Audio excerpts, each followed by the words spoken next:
Vadis, chapter 29. Vinicius received no answer to this letter. Petronius did not write, thinking evidently that Caesar might command a return to Rome any day. In fact, news of it was spread in the city, and roused great delight in the hearts of the rabble, eager for games and gifts of grain and olives, great supplies on which have been accumulated in Ostia. Helius, Nero's freedman, announced at last the return in the Senate, but Nero, having embarked with his court on ships at Misenio, returned slowly, disembarking at coast towns for rest or exhibition theatres. He remained between 10 and 20 days in Minturna, and even though to return to Naples and wait there for spring, which was earlier than usual and warm.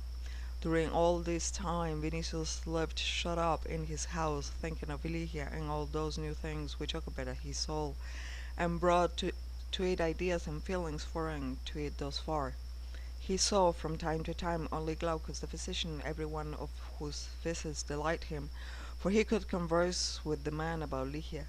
Glaucus knew not, it's true, where she had found refuge, but he gave assurance that the elders were protecting her with watchful care.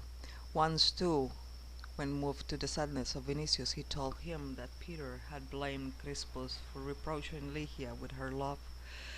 The young patrician, hearing this, grew pale from emotion. He had thought more than once that Lygia was not indifferent to him, but he fell into frequent doubt and uncertainty.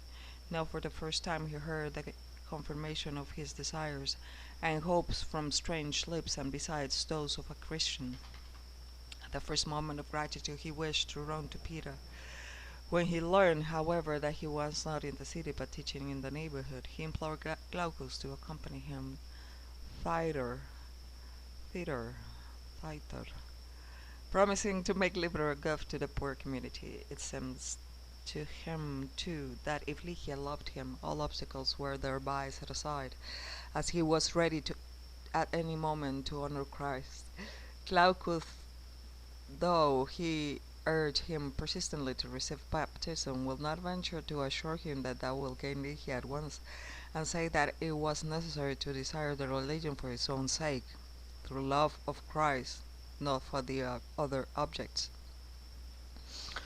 One must have a Christian soul too, said he, and Vinicius, though every obstacle angered him, had begun to understand that Glaucus, as a Christian, said what he ought to say.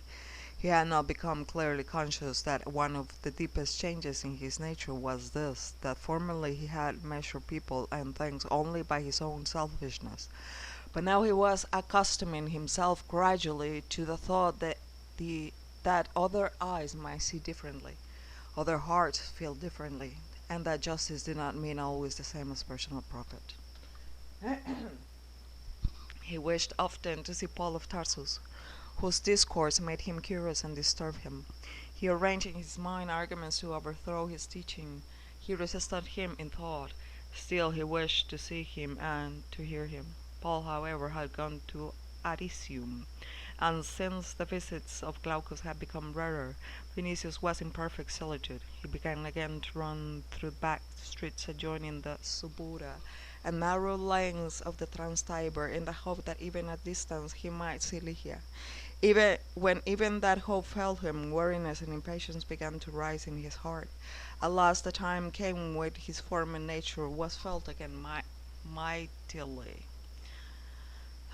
like that onrush of a wave to the shore from which it had receded. It seemed to him that he had been a fool to no purpose, that he had stuffed his head with things which brought sadness, that he ought to accept from life what it gives. He resolved to forget Lygia, or at least to seek pleasure and the use of things aside from her. He felt that this trial, however, was the last, and he threw himself into it with all the blind energy to impulse peculiar to him, like itself, seemed to lure him to his course. The Appian Way, from the painting by the city, torpid and depopulated by winter, began to receive with hope of the near coming of Caesar. A solemn reception was in waiting for him. Meanwhile, spring was there. The snow on the Alban hills had vanished under the breath of winds of Africa. Grass plots in the gardens were covered with violets. The forums and the campus martius were filled with people warmed by the sun and the growing heat. Along the Appian Way, the usual place for drives outside the city, a movement of richly ornamented chariots had begun.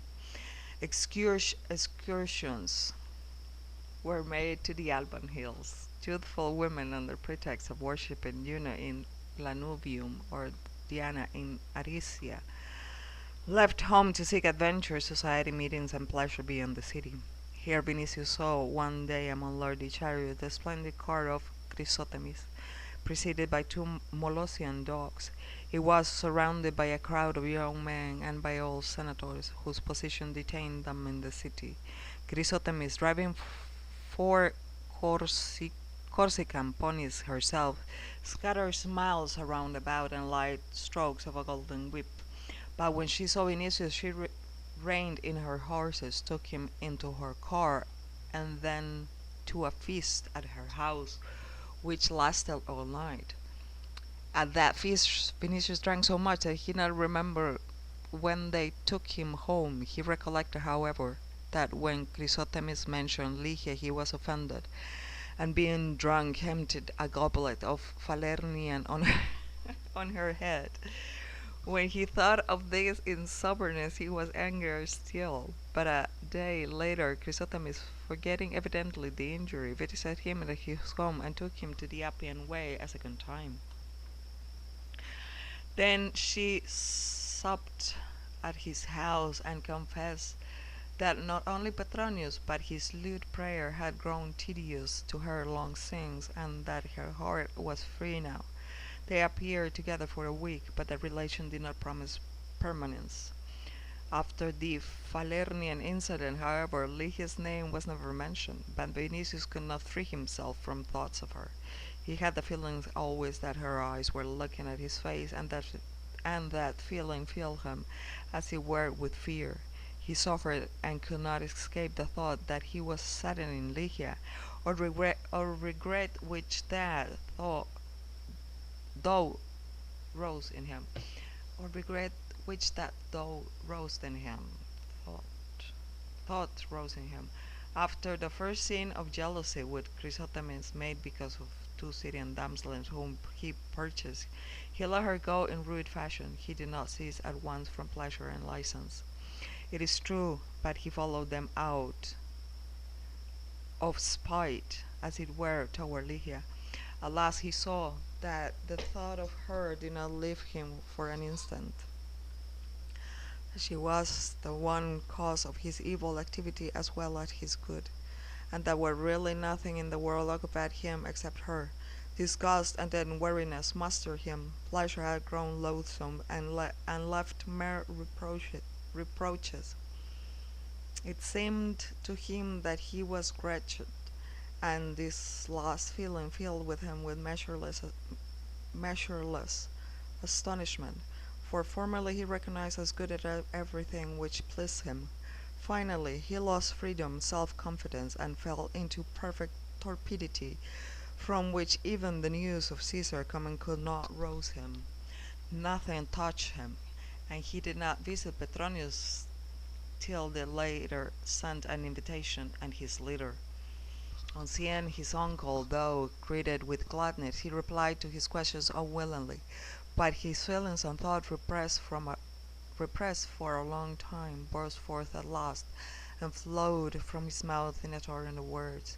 Once more he told in detail the story of his search for Lygia, his life among the Christians, everything which he had heard and seen there, everything which had passed through his head and heart, and finally he complained that he had fallen into chaos, in which were lost composure and gift of distinguishing and judging. Nothing, he said, attracted him, nothing was pleasing. He did not know what to hold to, nor how to act. He was ready both to honor persecute Christ. He understood the loftiness of his teaching, but he felt also an irresistible repugnance to it. He understood that even should be he possesses Lehi, he will not possess her completely, for he would have to share her with Christ. Finally, he was living as if not living, without hope, without a morrow, without believing in happiness. Around him was darkness in which he was groping for an exit and could not find it. Petronius, during this narrative, looked at his changed face, at his hands, which while speaking he stretched forth in strange manner, as if actually seeking a road in the darkness, and he fell to thinking.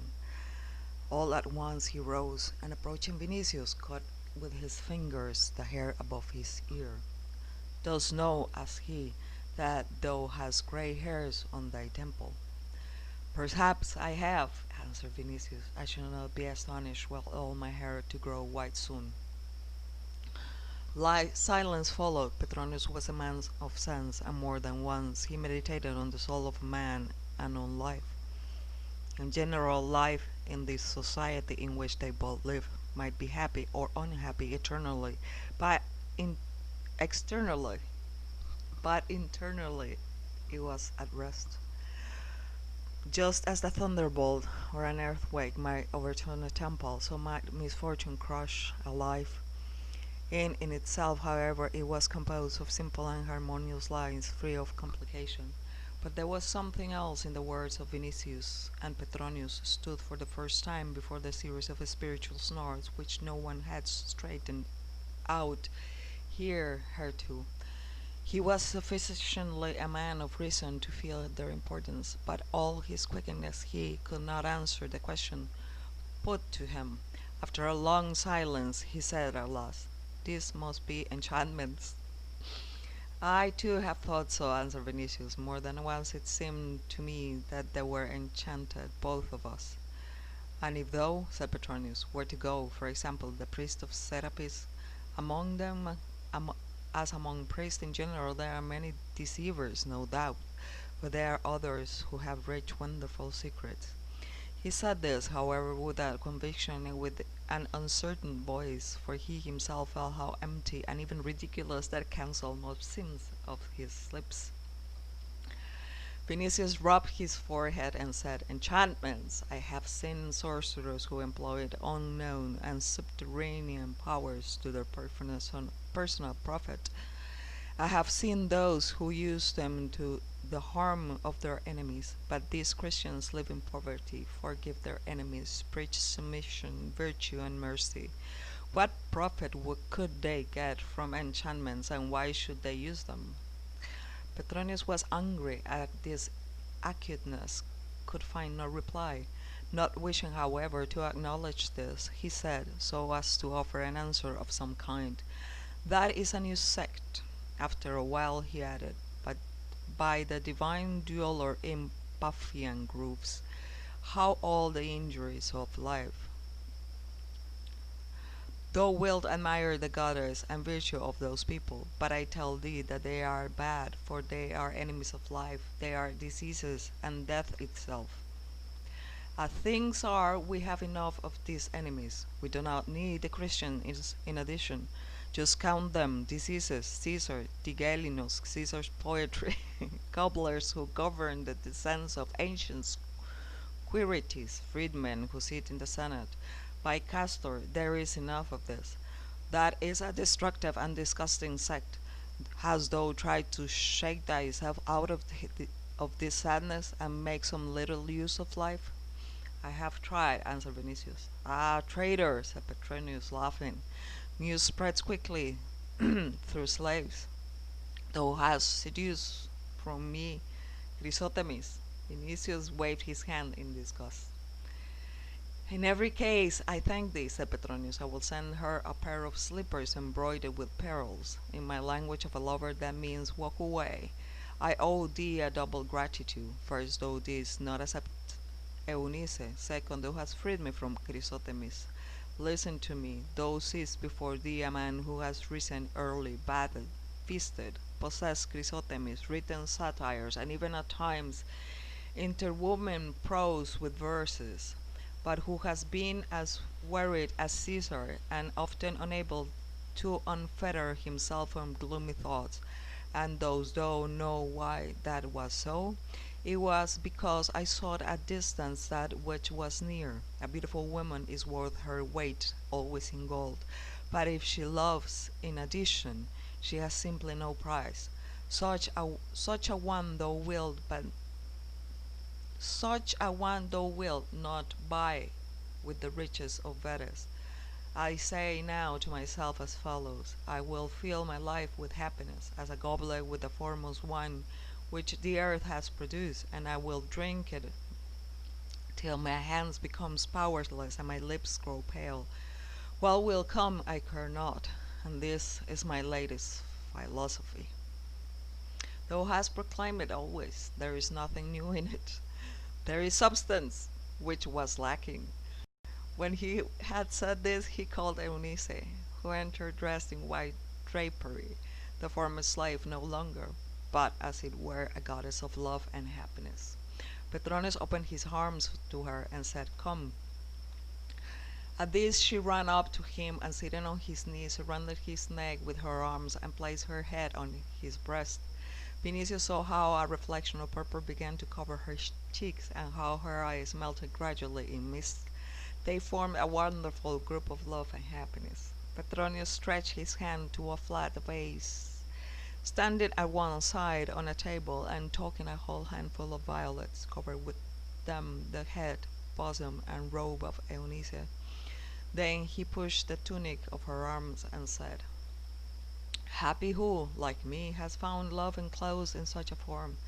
At times it seems to me that we are a pair of gods. Look thyself. Has Praxiteles, or Myron, or Scopas, or Lysias even created more wonderful lines?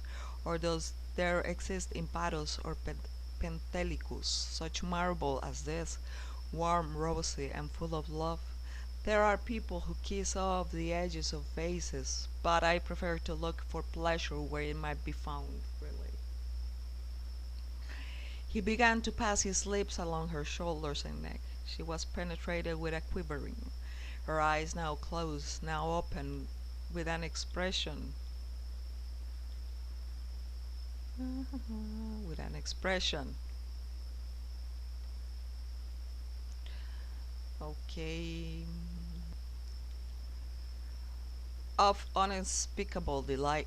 Petronius, after a while, raised her exquisite head and said, turning to Vinicius, "But think now, what are thy gloomy Christians in comparison with us?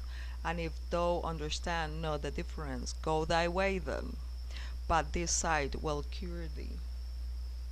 Vinicius distended his nostrils, through which entered the odor of violets, which filled the whole chamber, and he grew pale, for he thought that if he could have passed his lips along Lycia's shoulders in that way, it would have been a kind of sacrilegious delight so great that let the world vanish afterwards.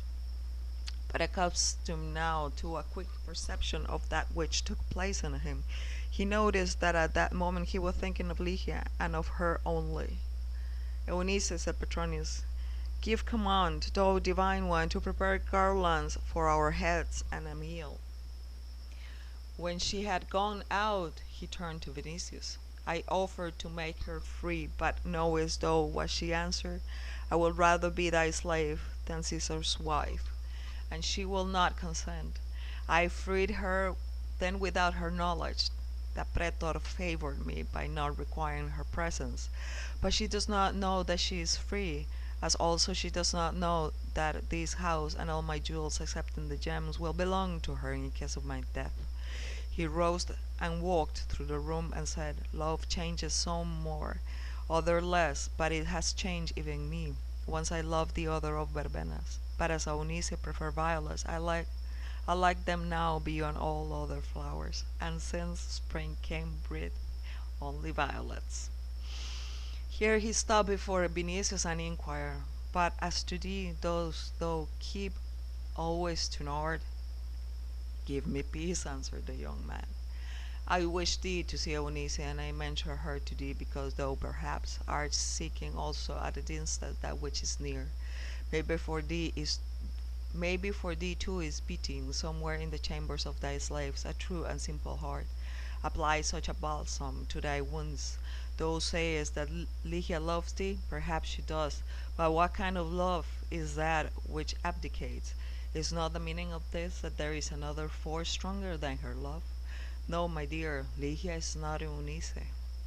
All is one torment merely, answered Vinicius. I saw thee kissing Eunice's shoulders, and I thought then that if Lygia will lay her spurs to me, I should not care if the ground opened under us next moment. But at the very thought of such an act, a certain dread seized me, as if I had attacked some vestal or wished to defile a divinity.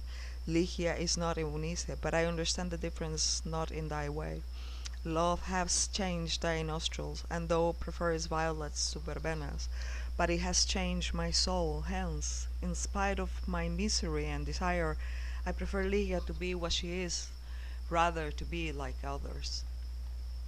In that case, no injustice is done thee, but I do not understand the position. True, true, answered Vinicius feverishly. We understand each other no longer. Another moment's silence followed. May Hades swallow thy Christians, exclaimed Petronius. They have filled thee with disquiet and destroyed thy sense of life. May Hades devour them. Thou art mistaken in thinking that their religion is good, for good is what gives people happiness, namely beauty, love, power, but this they call vanity. Thou art mistaken in this. They are just, for if we pay God for evil, good for evil, what shall we pay for good? And besides, if we pay the same for one and the other, why are people to be good? No, the pay is not the same, but according to their teaching, it begins in a future life, which is without limit. I do not enter into that question, for we shall see hereafter if it be possible to see anything without eyes. Meanwhile, there is simply incompetence. Ursus strangled Croton because he was limbs of bronze, but these are mopes, and the future cannot belong to mopes. For them, life begins with death, which is as if one were to say, day begins with night. Thou hast the intent to carry off Lygia? No, I cannot pay her evil for good. I swore that I will not. Dost thou intend to accept the religion of Christ? I wish to do so, but my nature cannot endure it. But wilt thou be able to forget Lygia? No. Then travel. At that moment the slaves announced that the repast was ready, but Petronius, to whom it seems that he had fallen on a good thought, said on the way to that triclinium, Thou hast ridden over a part of the world, but only as a soldier hastening to his place of destination, and without halting by the way. Go with us to Achaia. Caesar has not given up the journey. He will stop everywhere on the way, sing, receive crowns, plunder temples, and return as a triumphator to Italy. That will resemble somewhat a journey of Bacchus and Apollo in one person. Augustins, male and female, 1,000. Citare. By Castor, that will be a worth witnessing, and here too, the world has not seen anything like it. Here he placed himself on the couch before the table by the side of Eunice, and when the slave put a wreath of anemones on his head, he continued, What hast thou seen in Corbulo's service? Nothing. Hast thou seen the Grecian temples thoroughly as I have? And who has passed in more than 2 years from the hands of one guide to those of another? Hast thou been in Rhodes to examine the site of Colossus? Hast thou seen in Panopeus, in Phocis, the clay from which Prometheus shaped man? Or in Sparta the eggs laid by Leda? Or in Athens the famous Sarmatian armor made by horse hoofs? Or in Eube the ship of Agamemnon? for the cup or whose pattern the left breast of Helen served? Azucena, Alexandria, Memphis, the pyramids, the hair which Isis stole from her head in griefs for Osiris. Hast thou heard the shout of Memnon? The world is wide, everything does not end at the Trans-Tiber. I will accompany Caesar, and when he returns, I will leave him and go to Cyprus, for it is the wish of this golden haired goddess of mine that we offer doves together to the divinity in Paphos, and thou must know that whatever she wishes must happen. I am thy slave, said Eunice. He rested his garland head on her bosom and said with a smile, Then I am the slave of a slave. I admire the divine one from feet to head. Then he said to Vinicius, Come with us to Cyprus, but first remember that thou must see Caesar. It is bad that thou hast not been with him yet. Tigellinus is ready to use this to thy disadvantage. He has no personal hatred for thee, it is true, but he cannot love thee, even because thou art my sister's son. We shall say that thou Rex sick, we must think over that thou art to answer should he ask thee about Lygia. It will be best to wave thy hand and say that she was with thee till she wearied thee. He will understand that. Tell him also that sickness kept thee at home, that thy fever was increased by disappointment at not being able to visit Naples and hear his song, and thou wert assisted to health only by the hope of hearing him. Fear no exaggeration. Tigellinus promises to invent not only something great for Caesar, but something enormous. I am afraid that he will undermine me. I am afraid, too, of thy disposition. Those thou know, said Vinicius, that there are people who have no fear of Caesar, who live as calmly as if he were not existent? If know whom thou hast in mind, the Christians. Yes, they alone. But our life, what is it if not unbroken terror? To not mention thy Christians, they fear not Caesar because he has not even heard of them, perhaps, and in every case he knows nothing of them, and they concern him as much as withers leaves. But I tell thee that they are incompetent. Thou feelest this thyself.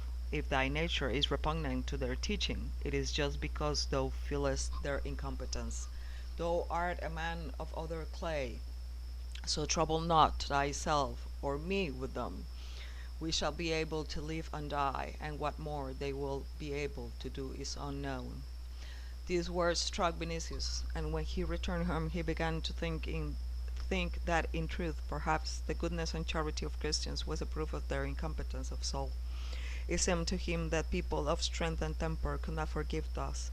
It came to his head that this must be real cause of the repulsion which his Roman soul felt toward their teaching. We shall be able to live and die, said Petronius. As to them, they know only how to forgive, and understand neither true nor true hatred, not true love.